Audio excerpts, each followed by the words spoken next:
Boa tarde, Deus abençoe muito você, Deus abençoe sua casa, Deus abençoe toda a sua família. Que alegria estar com você, eu, Frei Rinaldo, mas nunca estou sozinho. Existe um super time, o melhor time da televisão brasileira está aqui hoje, minha gente, entrando na sua casa, pedindo essa licença prazerosa de poder oferecer assim um programa maravilhoso, que eu gosto demais, minha gente. Já entrevistei mais de 4.000 médicos, estou falando do nosso Saúde e Fé, minha gente, que já começou.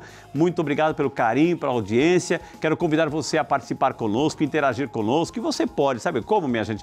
Pelo WhatsApp, minha gente, que é o 12, você ouviu? 12 99707 4730, 12 99707 4730, e também, minha gente, você pode seguir a gente, siga a gente, está crescendo cada dia a nossa página do Instagram, lá a gente coloca fotos, vídeos, enquetes, para você interagir, para você se preparar. Estou falando do nosso Instagram, que é o @programa Saúde e Fé. Entra lá, se inscreva, compartilhe e divulgue também essa boa notícia, viu? Então sejam todos bem-vindos. Aqui nós queremos cuidar de você, cuidar da sua saúde, cuidar da saúde da sua família. E hoje, minha gente, vamos falar sobre alguns tipos de alergias. A alergia é uma resposta exagerada do nosso sistema imunológico a substâncias normalmente inofensivas, que nós chamamos de alérgenos. Quando uma pessoa alérgica entra em contato com alguns desses alérgenos, o corpo libera substâncias químicas que podem causar sintomas como espirros, lesões na pele, nos olhos, dores abdominais, entre tantos outros. As causas são variadas e podem trazer severas complicações às pessoas diagnosticadas. Por isso, para falar sobre esse assunto, nós vamos conversar com alguém que entende. Se tem alguém nesse país que entende, aliás, país não, no continente, no mundo, que entende sobre esse assunto, é a nossa médica alergista e imunologista, a doutora Maria Helena Porter, que a gente convida para entrar na salinha. Boa tarde, doutora, bem-vinda. Prazer pelo convite, sempre bom estar com o senhor. Que alegria recebê-la, doutor. Ou seja, então, quando o nosso organismo entra numa situação que ele não conhece, ele desencadeia uma reação exagerada, é isso, doutora? Isso, na verdade, ele reconhece aquilo como estranho, uma coisa que não era para ser reconhecida como estranho, e aí ele tem uma resposta imunológica causando os sintomas que o senhor citou. Pode ser espirro, coriza, coceira na pele. Então, são bem variados os sintomas, os mais frequentes são esses, incluindo a tosse. Ok. A tosse que é o... A tosse é bem frequente, né? Que é a primeira resposta do organismo. O espirro, a coriza, a tosse, eles vêm como um conjunto. Tá. Então, a alergia, quando a gente fala de alergia, é uma resposta exagerada. O organismo vai, assim, extrapolar na sua reação, é isso? Isso. Ele reconhece como estranho o que não era para reconhecer e aí ele faz essa resposta. Mas é a nossa interatividade, doutora, com o mundo, com o ar, com o nosso meio ambiente, como é que é? Na verdade, assim, a gente tem uma predisposição genética para isso. Então, a gente nasce com essa predisposição e à medida que a gente vai tendo contato com os alérgenos e da forma com que a gente tem esse contato, podem surgir as alergias ou não. Então, se a gente tiver gêmeos, né, gêmeos univitelinos, eles são idênticos, teriam a mesma predisposição. Okay. Se eles morarem em ambientes diferentes, com exposições diferentes, pode ser que um manifeste umas alergias e outro outras, porque vai depender da interação nossa com o meio ambiente. Essa alergia, a gente vai entrar em detalhes aqui de cada uma delas, enfim. Quando a gente fala de alergia, é algo que a gente vai adquirindo essa reação no decorrer da vida ou a gente já nasce, tem alguma genética envolvida aí? A genética está envolvida, mas a gente não nasce com alergias. Nas alergias, a gente tem que ter uma exposição primária. Então, é muito difícil a gente manifestar a alergia da primeira vez que a gente é exposto a alguma coisa. Sabe aquela pessoa que fala, eu sempre comi camarão, de repente eu comi camarão e passei mal? É isso que acontece, porque ele teve uma exposição prévia às proteínas do camarão que dão alergia, e aí depois, num outro contato, o organismo, vamos dizer assim, ele já se armou, ele está todo pronto. Aí na hora que expõe de novo, ele libera as substâncias que já estão formadas. Mas o nosso sistema imunológico, ele pode ser treinado para reconhecer e não ter essas reações assim violentas? Teoricamente, ele é treinado para isso. Então, quando a gente tem um desvio que acontece a alergia, é porque isso falhou. Mas como terapêutica, sabendo disso, a gente consegue usar isso ao nosso favor. Tá. Que é na hora que a gente vai falar de vacinas, de imunoterapia específicas. Então, a gente vai usar a regra da dessensibilização, que é uma exposição pequena e progressiva àquele alérgeno, que a gente sabe, identificou que o paciente é alérgico, para que o paciente deixe de ser alérgico e ele consiga se tornar tolerante. Ok. Agora, as fontes de onde pode causar alergias no nosso organismo, elas podem ser variadas, doutor. Pode ser fora, externa, um ar, uma poeira, etc., um pelo de um gato, ou pode ser um alimento que a gente ingere, doutor? Sim, é bem variado. Então, todas as proteínas, a princípio, podem causar alergia. Tudo que tem proteína pode dar alergia. Então, quando a gente ingere? Quando a gente ingere ou quando a gente inala ou quando a gente pega. Ok. Qualquer contato, porque na hora que a gente tem um contato na pele também tem uma absorção. Na hora que a gente inala, tem um contato e tem uma exposição ali. Então, o que é que acontece? As mais comuns, né, são as alergias respiratórias, que a gente fala. Então, ácaros, poeira, mofo, pelo de animal. Essas são as mais frequentes. Quando a gente vai para as alergias alimentares, aí a gente divide um pouquinho entre as infantis e as de adulto. Então, infantis, a gente sabe que leite, ovo, trigo, soja. No adulto, a gente vê mais amendoim, crustáceos, né, que são os alimentos mais envolvidos. E a gente ainda tem as alergias medicamentosas, né? Então, a gente usa algum remédio e descobre que é alérgico, né? Que é uma coisa que acontece bastante. Doutora Maria Helena, agora, ela só é a reação que o nosso organismo dá porque a gente teve o contato, sempre pelo contato ou ingeriu. Por que eu faço essa pergunta? Porque às vezes pode acontecer, porque eu tenho que experimentar tudo, né? Isso deu, isso não deu, isso deu, isso não deu. Não é assim, no nosso dia a dia a gente vai tendo contato com as coisas e essas coisas vão tendo reações em nós. Exatamente, a exposição, e aí dependendo da intensidade dessa exposição, pode gerar ou não alergia. Quando o senhor fala contato, eu lembro de uma história que a gente tinha uma paciente que ela passava muito mal em várias situações. Tá. E a gente não conseguia identificar o que é que era. Parecia que era ovo, parecia, mas aí tinham situações, tipo, ela entrou numa lanchonete, ela passou mal também.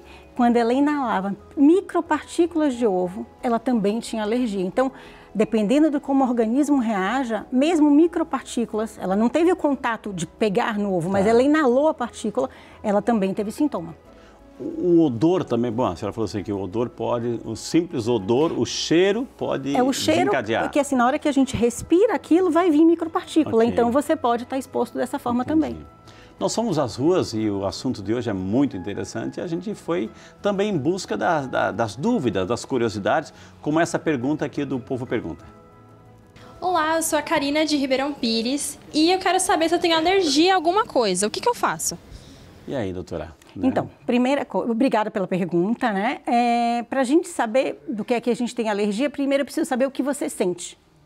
Porque baseado naquilo que você sente, eu vou investigar as causas dessa alergia. Então, por exemplo, se ela tem espirros e coriza, eu vou pensar em poeira e ácaro. Se ela tem uma mancha na pele, uma vermelhidão na pele, eu vou pensar em alguma coisa que ela teve contato. Então, isso vai me nortear que exames eu vou solicitar e para quê. Aí vem a anamnese que vocês chamam, ou seja, essa entrevista, essa consulta, esse bate-papo. O que você comeu? Você lembra que você comeu? Ou seja, aí que vão tentar, porque antes não tinha, agora tem. Ou seja, o que você teve contato, é isso? Isso, a gente vai fazer um trabalho de detetive, né? O paciente vai trazer um sintoma e a gente vai tentar, dentro da história que ele traz, com as minúcias, ver qual o possível desencadeante.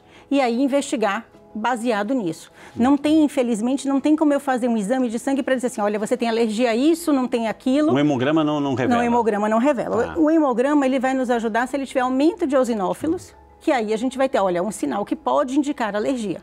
Mas de uma maneira inespecífica, não de uma maneira específica. Uma alergia, doutora, assim, negligenciada, não tratada ou descuidada, coisinha pequena vai desaparecer, essa costeirinha, enfim, ela pode ter assim, uma consequência maior, tornar-se algo muito mais grave? Sim. Se a gente pensar em asma, né, infelizmente a asma ainda mata. É uma alergia? É uma alergia. É uma manifestação da alergia no pulmão. Então, só para a gente esclarecer, os tipos de alergia é respiratória? Respiratória, cutânea e alimentar. E alimentar. Os três tipos. Três tipos e os medicamentos, sim. Ok. Então, se a pessoa teve uma asma, a senhora estava falando? Uma crise, tem asma, não trata asma, não procura o médico, pode ser que ela venha ter uma crise de asma que seja muito grave, que seja necessário procurar o pronto-socorro. Aquelas situações, doutora Maria Helena, assim, que a pessoa que vai ingerir, poxa, não pode camarão, não sabia que tinha alergia, mas de repente agora passa a ter, ou de repente teve um contato e parece que ela está ficando roxa, engrossa aqui, parece que está fechando a glote. Acontece isso? Acontece, é bem frequente, mais frequente do que o que a gente imagina, né? Uau. Se a gente for pensar em termos de exposição, a gente vai ter uma frequência maior no Nordeste, porque no Nordeste tem mais exposição ao camarão que no Sudeste. E aí o paciente realmente pode fechar a glote. Quando a gente tem sinais de gravidade, tem que procurar imediatamente um pronto-socorro. Aí a diferença, aquele paciente que já sabe que é alérgico a camarão, que já procurou um especialista, já foi orientado, ele normalmente anda com uma caneta autoinjetora de adrenalina. Tá. Adrenalina. Adrenalina. E ele pode aplicar aqui na coxa. Ok. E aí isso vai prevenir com que ele evolua com mais gravidade.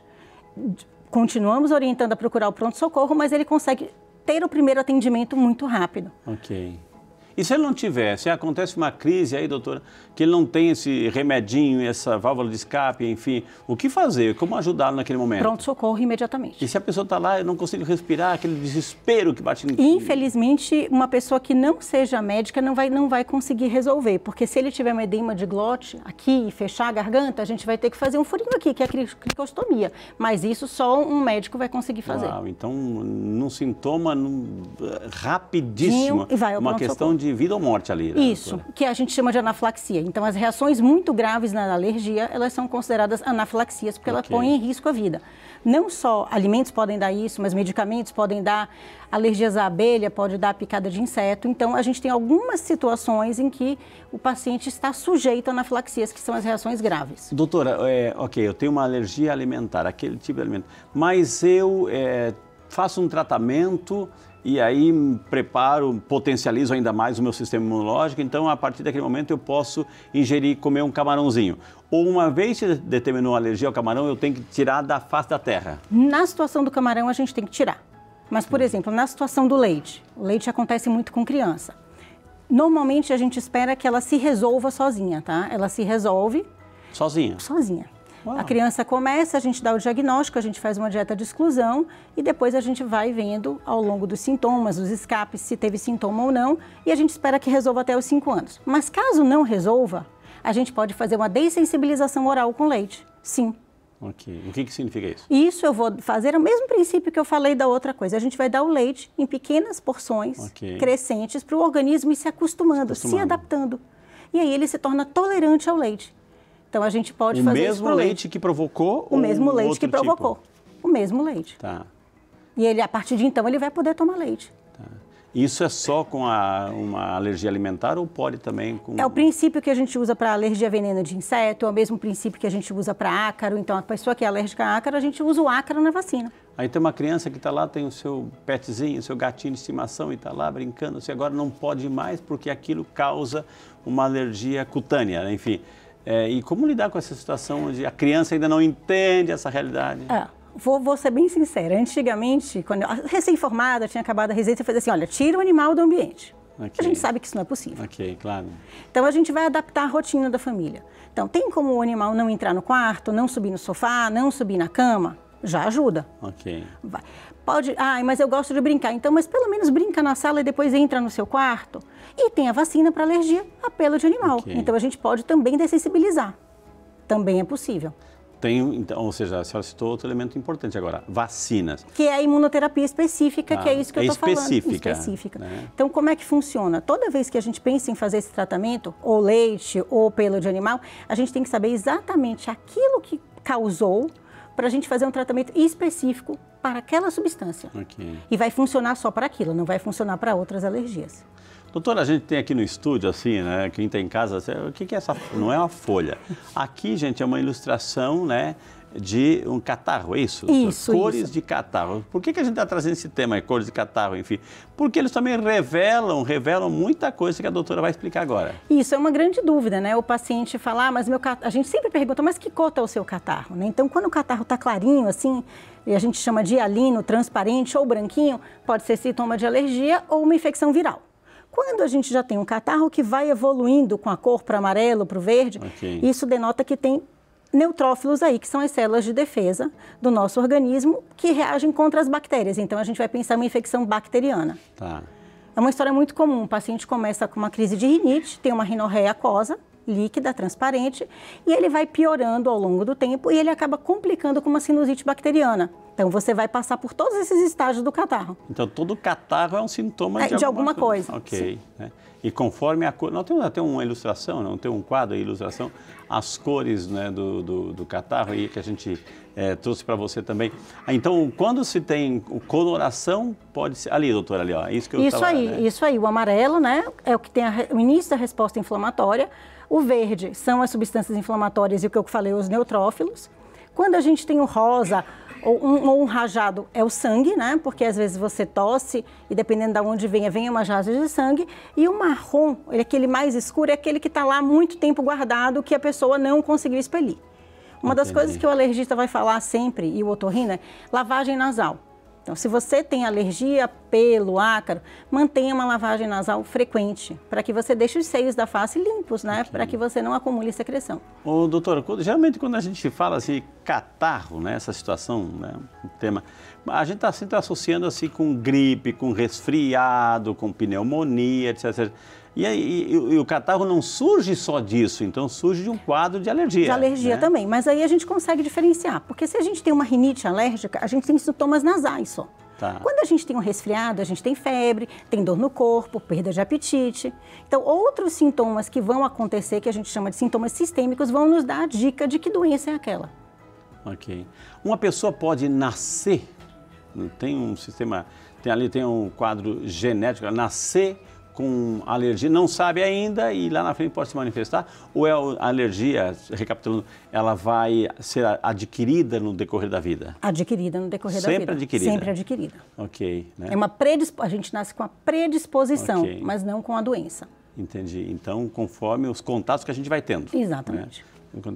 Agora, temos mais uma pergunta, né? A gente foi às ruas também, o povo fala aqui no Saúde e Fé.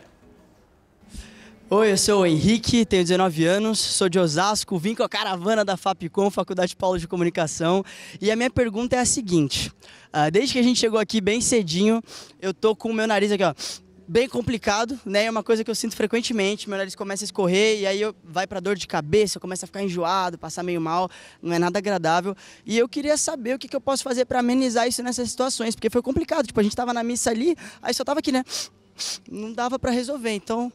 Se puderem ajudar nisso, eu vou ficar muito agradecido. É isso. Valeu. Claro que a gente pode ajudar. Super entusiasmado esse moço. Animado. Animada e bem-vindo, Henrique. Então, claro que a gente pode ajudar. Aquilo que eu acabei de falar, a lavagem nasal é uma coisa que é super importante, que vai prevenir as crises. Outra coisa, tem antialérgicos, antihistamínicos, eles ajudam na crise. Então, você toma um comprimido de algum medicamento que seja antialérgico, ele vai diminuir os espirros, a coriza, exatamente isso que ele está mostrando aí, ele vai diminuir esses sintomas. E o ideal seria que ele procurasse um especialista, para que esse especialista pudesse identificar ao que ele é alérgico, porque aí a gente consegue dar uma orientação específica e um tratamento específico para aquilo que ele precisa. Que maravilha, gente. Valeu a pergunta do Henrique. Aliás, toda a pergunta aqui é fundamental. Minha gente, o assunto de hoje, alergias. Conosco aqui a nossa queridíssima doutora Maria Helena, que é a nossa médica alergista e imunologista. Eu vou chamar o intervalo na sequência. Vamos falar um pouquinho mais sobre esse tipo de situação, outros casos, outras perguntas, outras situações e, acima de tudo, tratamentos. É isso que a gente quer, tratamentos. Quer saber isso muito mais? Então, nem pense em sair daí, porque a gente volta já só pra você. Vamos dar continuidade ao nosso bate-papo com a nossa queridíssima médica, que está dando aqui uma aula, gente. Tudo que a gente precisa saber sobre alergias. Doutor, então a gente, recapitulando, vamos ver se eu ganho 10, né? Alergias tem cutâneas, tem respiratórias e tem alimentares. São essas três, assim. Sim. A gente não nasce com alergia, a gente é um decorrer da vida. Um idoso, uma pessoa com a terceira idade, assim, também pode sofrer graves consequências de quadros de alergia, doutora? Então, normalmente as alergias, elas começam na infância, mas tem algumas histórias de alergia que começam na idade adulta. Vou dizer que começar no idoso é mais difícil, mas elas podem perpetuar desde a infância ou da fase adulta. Tá. Claro que se ele tiver, o idoso, uma exposição peculiar apenas naquela época da vida, aquilo pode desencadear a alergia. Existem alergias que elas vêm, fazem um estrago e desaparecem? Nas alergias mais comuns existe a marcha atópica, que é como a atopia se manifesta nas pessoas. Então a gente começa com uma alergia que normalmente é cutânea, essa alergia, ela tem um pico, uma faixa etária até uns 2 anos, depois a gente tem concomitante, um pouquinho depois, a alergia alimentar.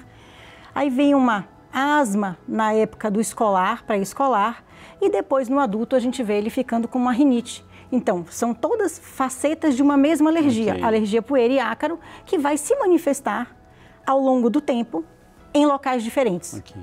Ô, doutora Maria Helena, a gente já, pelo menos eu me preparando para o programa de hoje, existem testes, né, que você vai lá e aplica, né, várias gotinhas, não sei do que.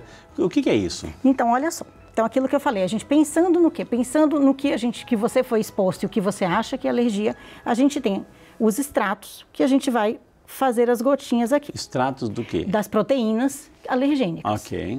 O extrato, exemplificando, de camarão, disso aqui, Isso, exatamente. De leite, pólen e a gente vai pingar as gotinhas aqui.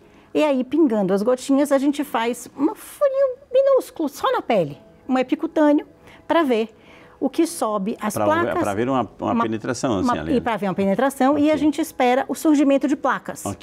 A gente sempre usa um controle positivo e um controle negativo, né?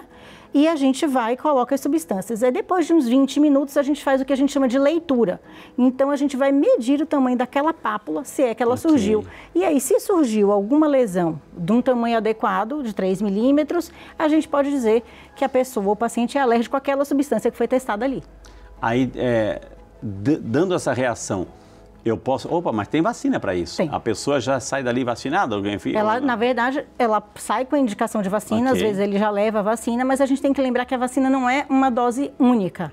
É diferente das vacinas outras que a gente toma para infecções, para prevenir infecções. A vacina na alergia, ela é dada ao longo do tempo. Então, é um tratamento que é um pouco mais longo, mas que vai dessensibilizar o organismo. Alergia à vacina, tem?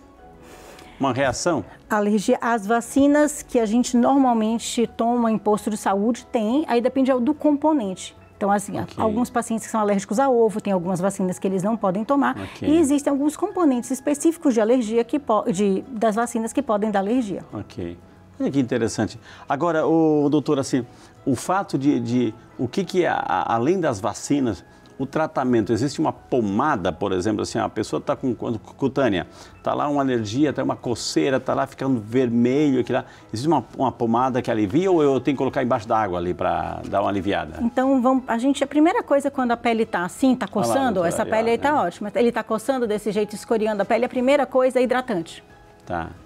Hidratante. Pra hidratar a pele. Porque na pele hidratada, ela vai coçar menos.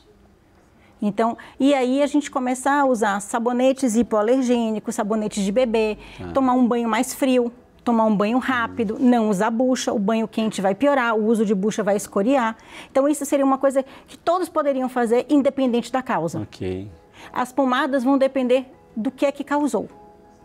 Tem pomadas para umas coisas e para outras pomadas. Então, aí já é um veículo para que vai colocar a medicação na pele. Tem gente que tem alergia a perfume, por exemplo, assim, ó, não só um uso interno, ou seja, a própria pessoa usando, como alguém perto, né? Pode também, ou seja, alguém está usando, eu vou cheirar, ou seja, eu sinto um perfume, já pode desencadear? Então, vamos lá. O perfume, assim como fumaça de cigarro, eles são irritantes, eles não são alergênicos, não tem aquela história da proteína. Mas se você é uma pessoa que tem rinite, quando você é exposto aos irritantes, eles vão desencadear uma crise.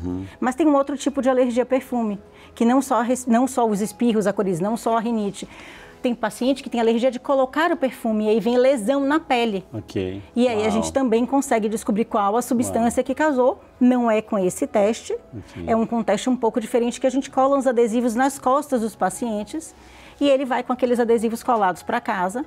A gente descola depois de 48 horas e depois de 96 horas faz a última leitura.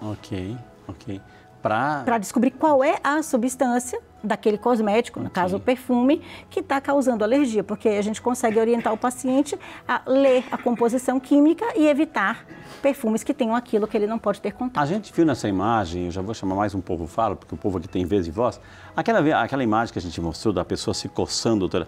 Claro, ela está coçando, está usando a unha ali, ela também está abrindo, olha, ela pode abrir novas feridinhas, e essas novas feridinhas podem ser portas abertas para Infecção, né? Então tem Sim. que ter um cuidado muito grande. E se a gente está em crise como ele, deixar as unhas muito curtas, deixar as unhas sempre limpas, porque a unha contamina e a gente vai usar, o médico vai usar antialérgicos, antihistamínicos para controlar essa coceira, para exatamente evitar que isso aconteça. Entendi.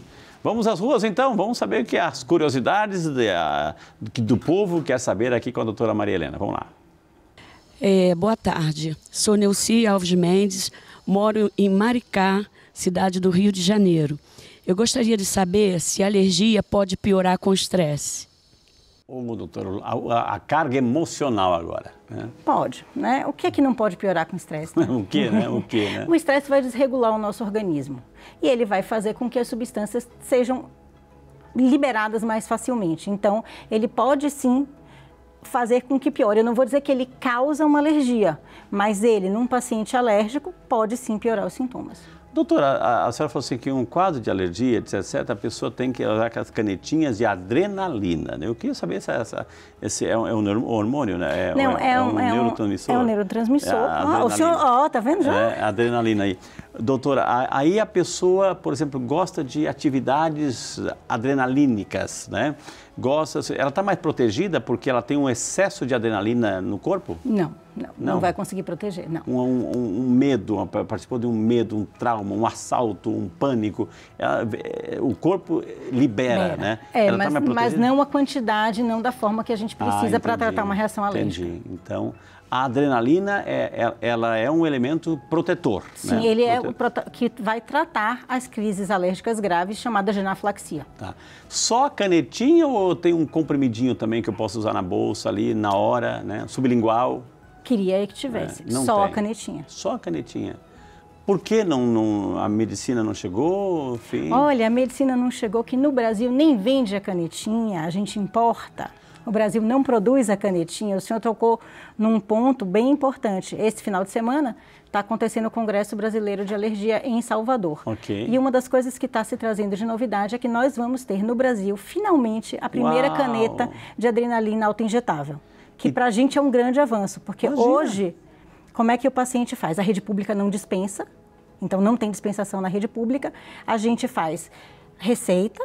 O paciente pode comprar em importadoras, ou se ele vai para fora do país, alguns países eles conseguem comprar com a receita emitida no Brasil. Mas essa logística é complicada demais. Complicada, doutora. E é cara e não é viável para a população. Então, a partir de agora, vamos ter essa caneta, a primeira caneta auto-injetável no Brasil. Sim, mas até chegar o produto, mesmo sendo importado, importador, isso é complicado para quem está ali numa reação. E que precisa ter aquilo com urgência, sim. Nos hospitais, nas clínicas, tem. A gente não tem auto-injetável, mas a gente tem a substância adrenalina que a gente aspira e usa, sim. Uau! Vamos às ruas? Povo fala, povo tem vez e voz aqui no Saúde e Fé. Meu nome é Ana Clara, eu tenho 20 anos, sou de Guaratinguetá e eu gostaria de saber se existe tratamento para alergia à ácaro e à poeira. Boa pergunta, boa pergunta. Excelente pergunta, é aquilo que a gente falou. Essa é a alergia que a gente mais trata com imunoterapia, com vacina. Então, existe sim, além dos controles ambientais, de não varrer a casa, porque quando a gente varre a casa, a poeira entra em suspensão e acaba depositando. Passar pano úmido, usar aspirador de pó. Ar-condicionado, tá começando no verão, doutora. Ar-condicionado, manter ele sempre higienizado. E como ele tem um filtro, ele é melhor do que o ventilador. Tá. Porque o ventilador ele vai subir mais a poeira. Então, se a gente tiver que escolher, o ar-condicionado é melhor. E aí a gente também usa protetor de travesseiro, protetor de colchão impermeável a ácaro. Evita que os animais subam nas camas, nos sofás e troca as cortinas. Sempre lava as cortinas. E usa como esse cenário aqui, ó. Tudo clean. Para que não tenha muita coisa que deposite poeira, para que a gente não tenha que ficar limpando. E sempre janelas ventiladas, abertas, ventiladas? Sempre. Usou um cobertor, coloca lá no varal. No varal. E outra coisa, no inverno, vai usar, lava antes. Porque ficou guardado muito tempo, acumulou ácaro. Então, vamos lavar antes de usar. E os animais? Também banho neles? Porque se eles soltam pelo, o pelo pode gerar alergia. Como é que é? Tem que ter um processo de higienização do próprio animal, doutora? Tem, mas aí a gente vai ter que respeitar a espécie, né? Tá. Então, os cachorros, normalmente, eles podem tomar banho uma vez por semana. Então, se eles puderem, ótimo. Os gatos, a gente não tem tanto sucesso, né? Eu tenho alguns pacientes que dão banho nos gatos, mas não é o mais frequente.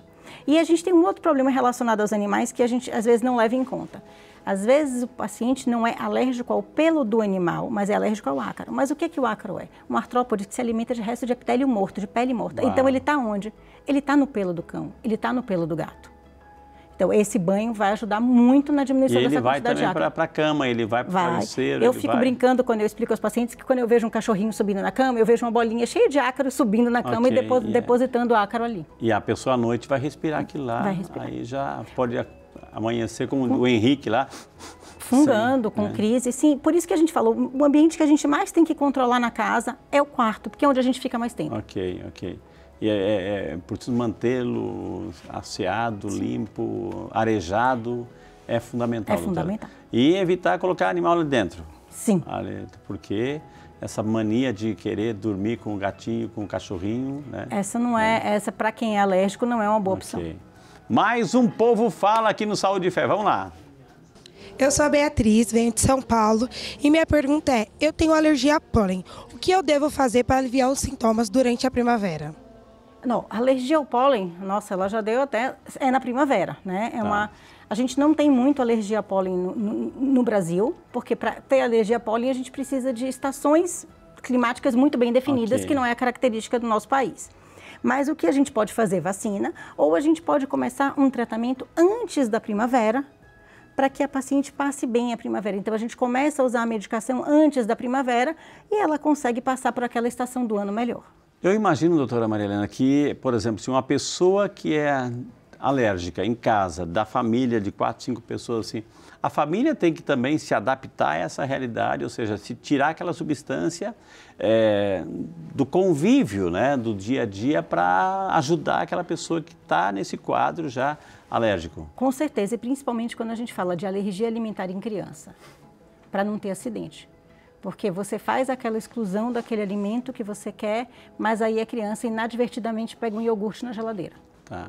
Então precisa sim criar uma rotina da alergia alimentar, com certeza, separar a panela, separar a colher que usa, para que você não tenha contaminação. A senhora citou, eu já vou falar sobre, já vai pensando na alergia ocular, se naqueles olhos vermelhos, enfim, para dar resposta.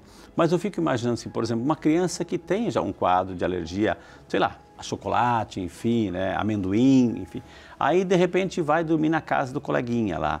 A mãe dele tem que ser informada, né? A mãe do coleguinha tem que ser informada, ou seja, e de repente lá tem um bolo de aniversário, tem lá uma pitadinha de amendoim lá dentro, ou seja, não pode. Não pode. Não pode. E a gente orienta a leitura de rótulo, então normalmente tem assim, pode conter, né? Então esse pode conter leite, pode conter trigo, pode conter soja, e se o paciente for alérgico, ele não pode. Então tem que, essa informação, porque existe muito assim, o amiguinho que vai na casa do amiguinho, etc, etc. E se é alérgico, tem que... Tem que orientar. E a gente, inclusive, faz muito relatório para a escola, né? Porque tem algumas crianças que comem na escola, ou eles trocam um lanchinho na escola. Então, é muito comum a gente fazer um relatório para que os pais possam levar à escola e entender como fazer, o que evitar. Ok. E essa pergunta aí existe alergia ocular, quando o olho fica vermelho, já é um sinal, porque muito pode ser cansaço, etc, olheiras, enfim, mas pode ter um quadro alérgico. Pode. Do quê? Da onde é que veio? Da poeira? Do pó? Poeira, do pó. Normalmente, a conjuntivite alérgica, ela está associada à rinite alérgica. Então, a gente vai chamar de uma rinoconjuntivite alérgica. E aí, na conjuntivite alérgica, a gente tem uma complicação maior. Por quê? Se você começa o hábito de coçar o olho, ele é muito perigoso. Então, é uma coisa que, sinais de conjuntivite alérgica, tem que realmente procurar o oftalmologista, procurar o alergista para ser bem orientado e ser tratado, para evitar esse hábito de coçar o olho que pode lesionar a córnea. A gente trabalha na televisão, doutora, assim, aqui, enfim, é necessário, porque a iluminação que toda aqui é como se fosse assim, um dia claro com sol forte, assim. Tem que colocar proteção, tem que colocar uma base, enfim, assim. Então, a minha pergunta é alergias à maquiagem, porque tem pessoas que colocam no olho, etc, né? Existe isso, alergia à maquiagem? Porque é o cutâneo, né, doutora? É o cutâneo. Então, são dermatites de contato. E aí são dermatites que acontecem mais no adulto. Porque a exposição, por exemplo, de maquiagem, de esmalte, ele é mais no adulto. Okay. Então, a gente tem sim essas alergias e é aquele teste que eu falei para o senhor, de colar nas costas, que a gente vai entender qual é a substância que entra em contato com a pele do paciente que causa aquele sintoma. Okay. Lentes de contato também pode causar? Porque... Lente de contato é difícil, mas assim, às vezes algum componente de algum colírio pode causar, mas a gente identificando, a gente troca. Pode ser que a lente também não foi muito bem higienizada, exatamente. Então tem que ter assim. Os cuidados da higiene da lente, mas não que ela vá desencadear alergia. Mais um povo fala aqui no Saúde e Fé especial de alergia. Carolina Curvelo, Minas Gerais. Doutora, a imunoterapia, ela realmente funciona para todos os tipos de alergia? E aí, doutora? Não funciona para todos os tipos de alergia. Ela funciona para alguns tipos de alergia, aquelas alergias que são IgE mediadas, então que tem a molécula de IgE envolvida. Por exemplo, a alergia de cosmético, que o senhor acabou de perguntar, não tem imunoterapia. Ok. A alergia de poeira tem, alergia picada de inseto tem, alergia alimentar tem a dessensibilização, não é imunoterapia, porque a gente usa o alimento. Medicamento, a gente também tem dessensibilização dependendo de qual medicamento, mas as que são dermatites de contato é um outro mecanismo que está envolvido, então não vai funcionar. E esse medicamento, esse tratamento, essas vacinas, pode ser para o resto da vida ou ela pode desaparecer? Ela, se a gente fizer o tratamento, ela fica bem controlada, normalmente em torno de 10 anos de controle. Ok. Doutora, para quem está em casa, o assunto de hoje fantástico, alergias, tipos de alergia, a gente aprendeu alimentar, cutânea, respiratória, enfim. Então, para a gente se cuidar um pouquinho mais e melhor, o que a gente precisa, qual é a lição que a gente tem que fazer no dia a dia em casa, doutora? No dia a dia em casa, é aquilo que eu acabei de falar, né? É a gente não varrer a casa, passar pano úmido, usar aspirador de pó, manter o ambiente sempre arejado, as janelas abertas, usar protetores de colchão e travesseiro impermeáveis a ácaro. Essas são as medidas que a gente pode fazer para minimizar. Prevenir completamente a gente não vai conseguir, mas a gente consegue melhorar. Uma pessoa, rapidinho, dá tempo aí, doutora, duas situações. Uma gestante, os cuidados que a gestante tem que ter em relação à alergia. E uma pessoa que está em tratamento, vou citar assim, um tratamento de câncer, etc., também pode ter câncer e alergia junto? Ou como fazer nessa situação? Aí são situações bem complicadas, porque pode ter alergia, inclusive, ao quimioterápico. Uau. E aí, sim, essas situações são bem mais complexas e se aquela é a única opção terapêutica que a gente tem para aquele caso, você vai internar o paciente e você vai fazer uma dessensibilização para aquele medicamento para que ele possa ser tratado da maneira adequada. E a gestante? A gestante, uma coisa que acontece muito em gestante é ela ter alergia à penicilina, por exemplo, e aí ela não pode tratar o tratamento de sífilis, que o ideal na gestante para prevenir a passagem da mãe para o feto é o tratamento. A gente também dessensibiliza para que ela possa ser tratada. Maravilha, gente. O que eu aprendi hoje no programa, nossa, maravilhoso, viu, gente? Como é bom Saúde e Fé, que a gente tem tempo para adentrar no tema, aprofundar o tema. Então, hoje tivemos o prazer de conversar com a doutora Maria Helena Porter, nossa médica alergista e imunologista. Todos os contatos, sites estão aparecendo na tela. Dê um print aí, dê um close nela e dê um print na tela aí com muito carinho. Está na tela ela e o contato dela, e viu, com muito carinho, viu? Doutora Maria Helena, foi um prazer recebê-la, né? O prazer Espero que a senhora não meu. demore tanto para vir aqui, viu? O Saúde e Fé não dá alergia, então pode voltar, viu, doutora? Muito obrigada. Foi um prazer compartilhar essa tarde de sábado com vocês. Que Deus abençoe. Tudo de bom para a senhora, viu, doutora? Parabéns pelas suas pesquisas aí. Depois que a gente conhecer um pouquinho mais como cuidar, evitar essas alergias, a gente vai potencializar uma outra coisa que é fundamental, que isso evita a alergia, chamado pecado, que é o nosso momento de oração. Senhor Todo-Poderoso, que Tua misericórdia envolva todos aqueles que sofrem no corpo e no espírito. Concede-lhes a cura, Senhor, e restaura sua saúde com Tua força divina.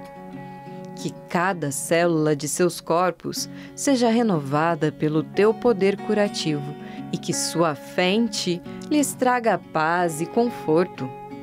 Por Cristo nosso Senhor. Amém.